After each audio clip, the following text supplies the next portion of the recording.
Kalau sekarang ini keahlian saya itu mayoritas udah 95% pandai saya menjahit sebidang, nggak jas, nggak kemeja, nggak celana, nggak pakaian perempuan, nggak baju gamis ibu-ibu, pun kebaya, udah saya jelajahi semuanya itu.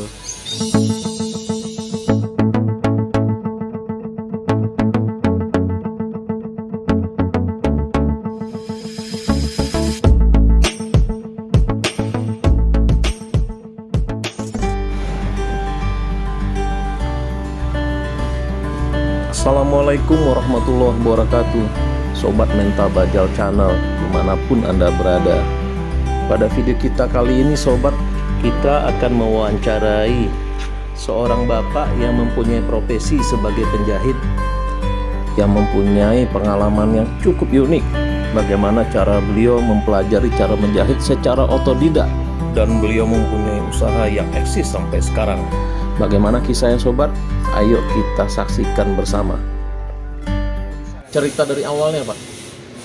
Ya, kalau pertama sekali kita itu mulai menekuni mesin lah di tahun 76 di Medan bertempat. Jadi di situ mulai belajar istilahnya sambil merantau, sambil cari makan, belum dia belajar mencari kehidupan. Lama-kelama akhirnya jangka lebih kurang 1 bulan 2 bulan akhir pandai, baru kita bekerja sama orang lain gitu. Jadi karena kepandaian itu banyak baru satu macam. Setelah itu karena kerjaan situ gak sepi, kadang suka pindah-pindah. Jadi pengalaman itu lama-lama akhirnya bisa bertambah juga, walaupun nggak sepenuhnya mendapatkan keahlian itu. Bahkan lebih dari itu udah sampai bertahun, 2 tahun, 3 tahun, sampai 4 tahun akhirnya dapat juga lah, bisa kepandaian yang nggak lumayan sampai menjahit celana orang dewasa gitu. Sampai akhirnya tahun 82 pindah ke Jakarta dan masuk ke garmen konveksi celana jeans. Di celana jeans selama di Jakarta ada selama 18 tahun bekerja di situ. Celana jeans semenjak dari celana yang merek-merek nggak terdatar sampai ke merek Oki, sampai merek apa ini sekarang ini merek Louis, pernah juga kita bekerja di situ. Jadi setelah kita bekerja di Rocky itu, dalam itu kita cari warung kecil-kecilan, disuruh orang yang menjaga dari pagi sampai sore sampai jam 4. Kita mesti kerja di perusahaan itu, perusahaan Rocky. Setelah itu kita baru berhenti dari Rocky tahun 92, akhirnya menepat di warung aja waktu di Jakarta. Situlah sampai sekarang menekuni pekerjaan tailor.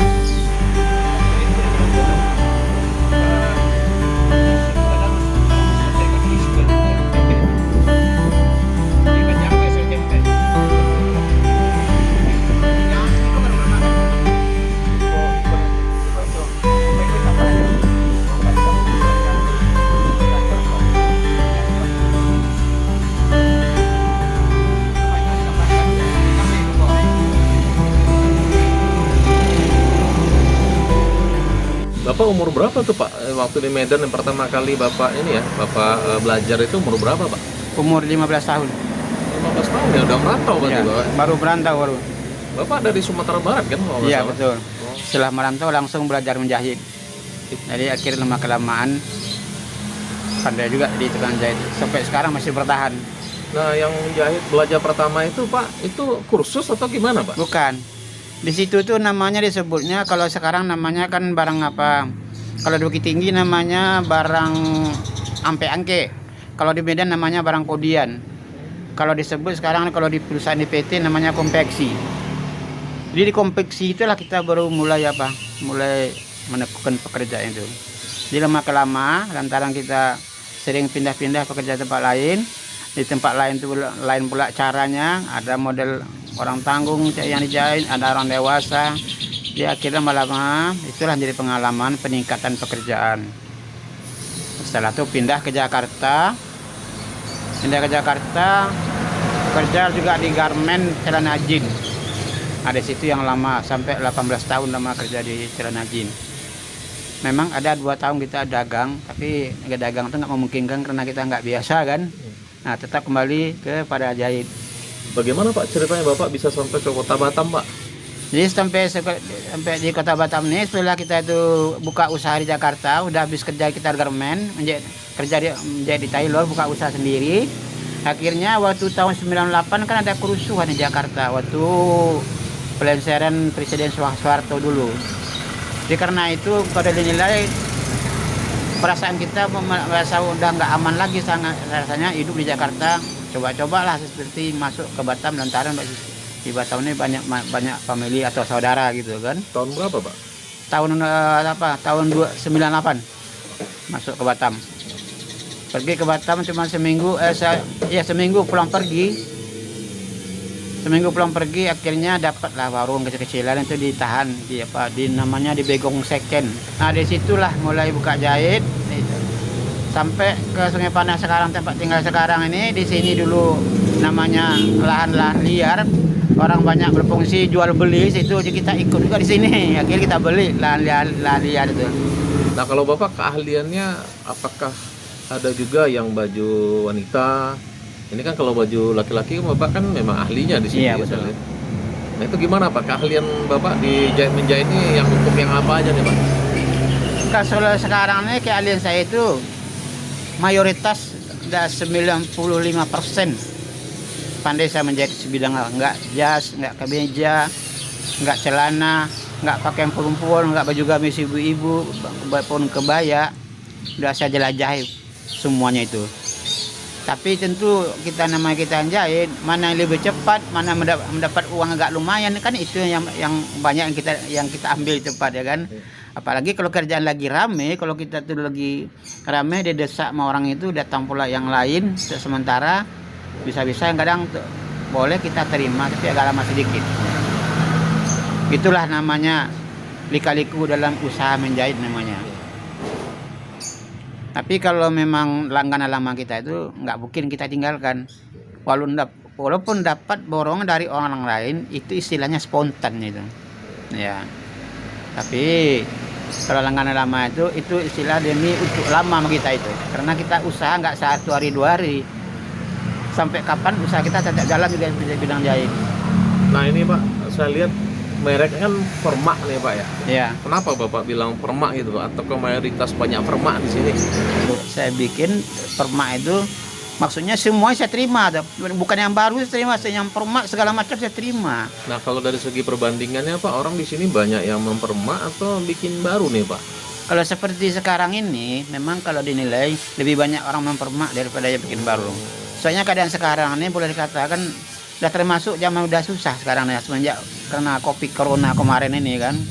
Akhirnya banyak orang yang bahkan yang pulang habis ke kampungnya dan nggak mampu bertahan di Batam kan. Akhirnya kok ada rumah, kendaraan segala macam banyak yang dijual. Nah, kalau ini Pak, rata-rata Pak sehari itu Bapak terima berapa orderan permak nih Pak? Sebenarnya kalau kemarin itu memang nggak sepi, tapi semenjak udah mulai kopi udah berkurang, mulai anak sekolah masuk, ada mulai pekerjaan sudah ada. Apalagi udah bertambah pada tahun sekarang kan, bahkan lebih banyak lagi permak. Rata-rata Bapak potong nih Pak? Rata-rata lah kalau Bapak rata-rata kalau besar kecil, baik bulan muda, bulan tua, kalau pukul rata ada sekitar 15 potong satu hari. Nah, ya. Satu potong itu pasnya ongkosnya ya. Ya kalau di bidang permak itu, kalau memotong celana tanpa ada dikecilkan, ongkosnya kita ambil 10.000 aja. Kalau dipotong, dikecilkan atau disebut sekarang dipensilkan itu 20.000. Yang juga kalau memperkecil pinggang, ongkosnya 20.000. Kalau memperbesar, ongkosnya 25. Kalau dari kaki dipotong, dikecilkan sampai ke atas, bisa-bisa 40.000 atau 50.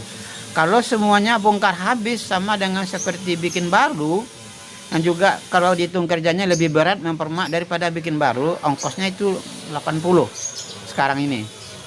Kalau ongkos baru kita ambil 20 aja cuma, 120 bikin baru. Kalau dihitung mempermak dengan yang baru, lebih baik kita ngerjakan mempermak apa yang baru daripada yang permak. Nah, itu repotnya celana. Yang itu. tadi Pak celana ya, 120 Celana. ya. Ya. Kalau baju di sini berapa Pak? Baju itu kalau cuman motong bawah aja kita ambil ongkosnya cuma 15 aja. Kalau dikecilkan samping ke samping bisa dia kena 35. Kalau di forma habis semuanya 40. Nah, itu ada bedanya. Baju ada agak murah. Kalau bikin baru? Kalau bikin baru ongkosnya kalau baju batik ongkosnya tetap 120. Kalau baju kemeja biasa tanpa warna itu bisa 110 atau 100 bisa. Tangan pendek bisa kita ambil 90. Nah, tadi Bapak bilang hari rata-rata sehari ada 15 potong Pak ya. Ya. Nah, kalau kita hitung rata-rata nih Pak, dengan ongkos tadi itu ya rata-rata 15.000 lah ya. Ya. Ini lumayan juga tuh duitnya Pak, sehari Pak. Ya itulah kira-kira namanya rezeki kan. Iya. Rezeki ini istilahnya bisa rendah bisa tinggi. Memang kalau dihitung nggak setiap harinya nggak semuanya banyak. Ya juga seharinya juga nggak semua sedikit. Itu malah keluar rata-rata 15. Ada besar ada kecil. Jadi 15 potong kita keluar rata-rata satu hari gitu. Nah, ini Bapak buka dari jam berapa sampai jam berapa nih Pak? Ya kalau saya bukanya pagi-pagi. Antara kita membantu istri usaha juga, ada jualan kecil-kecilan, depan jualan sarapan pagi kan.